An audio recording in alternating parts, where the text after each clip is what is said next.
Oi, eu sou a Sara e eu vim trazer para vocês hoje 5 clássicos para quem quer começar a ler, porém não sabe por onde começar, sabe? Tem medo de pegar um clássico e não conseguir continuar. Quantas vezes vocês já não pegaram um livro, um clássico que todo mundo indica, porque é maravilhoso, todo mundo tem que ler, e começou a ler e simplesmente não conseguiu continuar porque a linguagem era muito estranha, muito abstrata, era muito pesado, não conseguiu entender nada.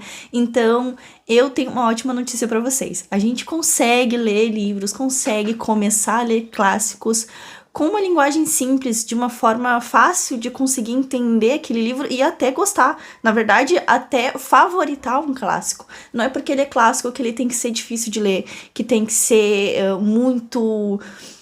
Como é que eu posso dizer? Uma coisa muito inteligente que tu tem que entender de muitas coisas para conseguir se aprofundar naquele livro. Então a gente consegue ler um clássico de forma simples, consegue ler para descansar, não precisa ler pensando, não precisa ficar meses naquela leitura, porque tu tem que ler 2, 3 páginas por dia, porque tu não consegue avançar mais do que aquilo sem conseguir entender tudo, né? Então, vou dar aqui 5 livros para vocês que eu sei que qualquer pessoa vai conseguir ler tranquilamente e conseguir favoritar esses livros. Bom, então, a minha primeira dica para vocês é Jane Eyre, que assim, apesar dele ser um livro bem grandinho, ele tem quase 600 páginas, são 500 e poucas páginas, ele não parece que tem essas quase 600 páginas, né? É um livro muito fácil de ler, é uma leitura fluida, é uma história que cativa, que faz a gente querer ver mais. Então, é um romance de formação, a gente acompanha a Jane desde o início lá da infância dela até a idade adulta. Ela fica órfã muito cedo, né? Então, os pais dela morrem e ela vai ser criada ali pela família do tio dela. Só que quem não gosta nada dessa história, quem não gosta nada dessa ideia é a esposa do tio. Ela não gosta nadinha porque ela já tem filhos e ela não gosta muito dessa situação dele tá criando, dele tá cuidando e tratando a Jane tão bem quanto ou até um pouquinho mais do que as filhas dela. Então, assim que o tio dela morre, essa tia já dá um jeito de enfiar ela num orfanato. E lá nesse orfanato, bem, assim, o início da infância da Jane já é complicada, né, ali com o tratamento dessa tia dela, mas quando ela vai pro orfanato, eu acho que finalmente vai ter um tratamento melhor. Aí é que as coisas desandam, porque a tia já colocou ela no orfanato e já deu uma fama pra menina, né, já disse que ela era horrível, mal criada, então todo mundo ficava o tempo inteiro no bico dela. Era assim, também foi outra parte bem tensa da vida da Jane. E depois ela sai de lá, ela consegue um emprego, assim que ela completa a maioridade dela. Ela consegue um emprego em uma casa pra cuidar de uma menina. E aí a gente já vai se encaminhando pro final da história, né? Digamos que seja dividida em 3 partes. A primeira, a infância com a tia dela, a segunda no orfanato e a terceira, onde ela vai pra essa casa em que ela vai começar a ter um romance ali. Eu não vou dizer romance porque esse livro ele não é focado no romance, né? Mas ali ela começa a conhecer uma pessoa que ela gosta. Então, assim, vocês já conseguiram entender como é profunda a história. Ao mesmo tempo, é fácil de ler. É uma leitura fácil.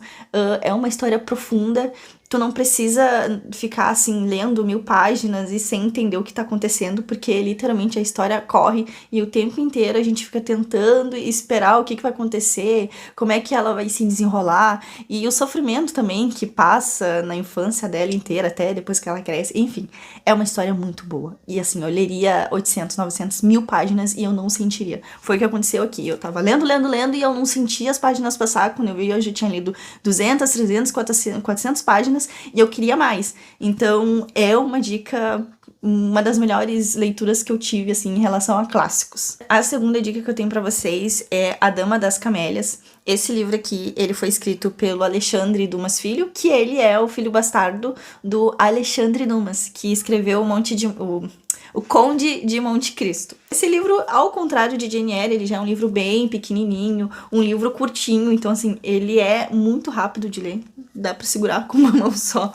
de tão pequenininho que ele é. Fala sobre a história de amor de uma cortesã, né, e é baseado em fatos reais, então a gente acompanha aqui essa história de amor do Alexandre Dumas Filho, como ele conheceu essa cortesã e como ele se apaixonou por ela. Ela morreu muito cedo, isso já é falado bem aqui no prefácio. Ele é um livro fácil de ler, porque ele tem uma linguagem simples, é uma história que ela decorre muito fácil, a gente consegue ter uma sequência lógica, não tem muita enrolação. Claro, algumas passagenzinhas aí bem no início, eu vi que deu uma enroladinha, mas conforme a gente pega o jeito ali, em umas 10, 15 páginas, já se torna fácil a leitura. E por ser um livro bem pequenininho, assim, ele não leva muito tempo pra ler, então por isso que eu indico muito pra quem quer começar a ler clássicos. A terceira indicação é o famosíssimo Orgulho e Preconceito, mas eu não tinha como deixar ele de fora, porque eu acho que ele é um livro fácil de ler, porém, assim, dica. No início, as primeiras páginas também. Parece que não vai entender nada, dá vontade de largar o livro, mas conforme vai passando ali, as 10 primeiras páginas também, é bem no iniciozinho, acho que é só até o nosso cérebro entender o que ela, a forma como ela fala, tá? Porque é uma linguagem de uma época antiga. Então, obviamente, ela falava palavras que a gente não fala mais, mas conforme passa essas 10 páginas, a gente se acostuma que ela vai falar uma palavra tal, quando ela quiser falar você, enfim, então ele se torna fácil depois. Mas no iniciozinho ali, as 10 primeiras páginas, realmente parece que não vai andar. Mas depois que passou isso, já era. E assim, depois que passou as 10 primeiras páginas, a gente não quer mais parar de ler o livro, né? Então ele se torna uma leitura muito boa. Eu tava lendo muito tava começando a ler os livros dos Bridgertons nessa época. Então eu gostei muito porque consegui linkar, só que assim, a gente sabe que os Bridgertons, eles são... É uma história fictícia, né? Ele é baseado, assim, no que acontecia na época e tudo mais, mas é fictício, é tudo inventado. Já o Orgulho e Preconceito é uma história inventada, porém ele foi escrito naquela época. Então, realmente, era o que estava acontecendo naquela época, apesar de ser uma história inventada. Não sei se vocês conseguiram entender, né? A pessoa que estava escrevendo realmente estava vivendo naquele momento da história. Então, a gente conseguia ver um pouco mais de verdade no que estava sendo escrito. Esse livro que ele meio que dispensa apresentações, né? Porque ele é tão falado, tão conhecido, que tudo que eu falar aqui pode ser o mais do mesmo. Mas, para dar um contexto geral, é a história de amor de Elizabeth Bennet e de Miss Darcy. Então, ele preconceituoso, cheio de, né? Não gosta disso, não gosta daquilo. E ela, muito orgulhosa, eles ficam naquele embate ali de uma enemy lovers. E, enfim, até que eles se apaixonam. Mas, assim, além dele ser muito conhecido, ele ser muito citado em vários lugares. Então, tu teria aqui, já começaria com uma bagagem, né? De poder estar ali assistindo um filmezinho, daqui a pouco citam Orgulho e Preconceito, tu já sabe do que estão falando, sem que tu te estresse muito, porque é um livro fácil de ler. E eu digo assim, ó, que Orgulho e Preconceito... eu gostei muito de ler ele. Já os outros livros da Jane Austen, eu li, mas não foram todos que eu dei 5 estrelas, assim como eu dei pra ele. Então, por isso que eu digo, ele é uma indicação pra quem tá começando. Já os outros teria que ter um pouquinho mais de bagagem.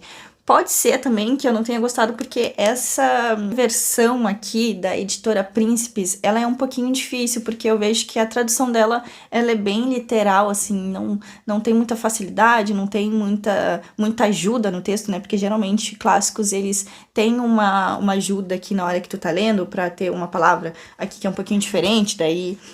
os livros que têm uma tradução melhor, eles já te dão uma explicação do que significa aquela expressão, e esse aqui não tem muito isso. Então, gostei muito de Orgulho e Preconceito, muito, muito mesmo, dei 5 estrelas. Já os outros da Jane Austen, eu não confundi ali com o primeiro livro. Da Jane Austen, eu não dei 5 estrelas. Então, por isso que eu digo, esse aqui realmente tá aprovado pra quem tá começando a ler. Agora, os outros 2 livros que eu vou trazer aqui de indicação pra vocês, eu não tenho eles físico, então eu só tenho a mídia no Kindle, né? Então vou deixar aqui em cima pra vocês a capinha do livro. O 4º livro é Flores para Algernon. Apesar dele ser dos clássicos, ele ser um dos últimos livros que foram lançados aqui, ele é de 1960 e poucos, então ele já é um pouquinho mais recente. Eu ainda trato ele como clássico porque ele traz um tema muito sensível, um tema que repercutiu muito na história, né? Que foi muito falado, muito comentado. Então ele fala sobre um jovem que tem problemas mentais, né? Uma pessoa que tem uma deficiência maior para se comunicar, para entender o que as outras pessoas falam, enfim, né? Ele tem um retardo nesse sentido. E ele participa de uma experiência que visa aumentar a inteligência dessas pessoas. Então ele começa essa experiência, começa a tomar um medicamento e ele se torna extremamente inteligente. Ele se torna uma pessoa que fica até mais inteligente do que os próprios cientistas que aplicaram nele essa experiência, tá? Então ali a gente vê muita coisa, dói, machuca, são temas muito sensíveis. Enfim, é assim, um clássico que tu vai ler, tu vai chorar, tu vai se emocionar, tu vai se aprofundar, fora que tu vai acrescentar ali na tua bagagem literária um tema muito profundo, que é o que os clássicos tendem a fazer, né? Que é acrescentar ali um tema profundo de uma forma literária ali, de uma forma bem contando uma historinha, como quem não quer nada, e no final tu sai do livro ali com uma bagagem de um conteúdo enorme. E a última indicação que eu tenho aqui pra vocês é O Jardim Secreto. Vai estar aqui em cima também. O Jardim Secreto, eu digo que ele é uma história mais infantil, no sentido de que a gente vai conhecer a história na visão de crianças, né? Então a gente vai ler tudo na visão de crianças falando. Ele conta a história de uma menininha que ficou órfã. Era uma menininha, assim, super mimada, muito mimada. Ela tinha empregados, bem rica, porém ela não tinha o amor dos pais, né? Ela não tinha esse contato com os pais. Os pais, como eram de uma classe alta, eles também não davam muita bola. Ela era criada pelas babás, porém ela tinha tudo que ela queria. E aí, quando os pais dela morrem, ela vai viver com um parente distante. Esse parente, se eu não me engano, é o tio dela, um tio bem distante, assim. Ele também tem uma mansão enorme e ele não vive muito em casa. Então ela continua ali sendo criada pelos empregados. Só que, diferentemente de quando ela era criada ali com a família dela, ela já não tem muito mimo, porque ali aquela casa ali, os empregados eles estão ali pra manter a casa, não pra dar atenção inteiramente a ela. Como os pais dela tinham babás que tinham que dar 100% de atenção pra ela. Já esses empregados dessa casa do tio dela, eles estão ali pra manter a casa e não dão muito mimo, deixa ela se virar. Dão comida, dão roupa, dão tudo, mas deixa ela se virar, tá? Então elas começa a entender ali que a vida não é tudo aquilo, né? Que ela não pode destratar as pessoas, que ela não pode achar que todo mundo serve a ela. Enfim, e ela convive ali, ela descobre que o tio dela tem um filho que mora naquela casa e que ninguém fala sobre essa criança, ela não anda pela casa. Então ela vai acabar aprendendo muitas coisas e tudo assim de uma forma bem lúdica, né? O Jardim Secreto porque ela conhece um jardim ali que é bem escondido dentro dessa casa, que ninguém conhece, que ela e esse, né, o filho do tio dela ali, eles vão entrar nesse jardim e vão, assim, é bem lúdico, tá? Então eles vão aprender várias coisas, vão ter várias vivências e é um livro bem gostosinho de ler, sabe? Eu acho que é um livro até que seria gostoso de mostrar para uma criança, ler para uma criança, né, numa idadezinha ali já com seus 12 anos, dá para começar um clássico ali com as crianças. É um dos livros mais leves que tem aqui nessa lista. Bom, então essas são as indicações que eu tenho para vocês aí, para vocês que querem começar a criar uma bagagem de leituras clássicas sem ficar perdendo muito tempo ali em leituras chatas que vocês talvez nem queiram ler, só estão lendo porque querem entender ali o que essas pessoas tanto falam desses livros, né? Então tá aí, vocês podem começar por livros que são fáceis de ler, são tranquilos, que vocês vão gostar, vão até favoritar e realmente vão falar daquele livro de uma forma boa, porque vocês genuinamente gostaram de ler. Não estão lendo só por obrigação, só para poder falar para as pessoas que leram tal livro, tá bom? Então, se vocês gostaram da indicação, deixa sua curtida aqui e até a próxima. Tchau, tchau!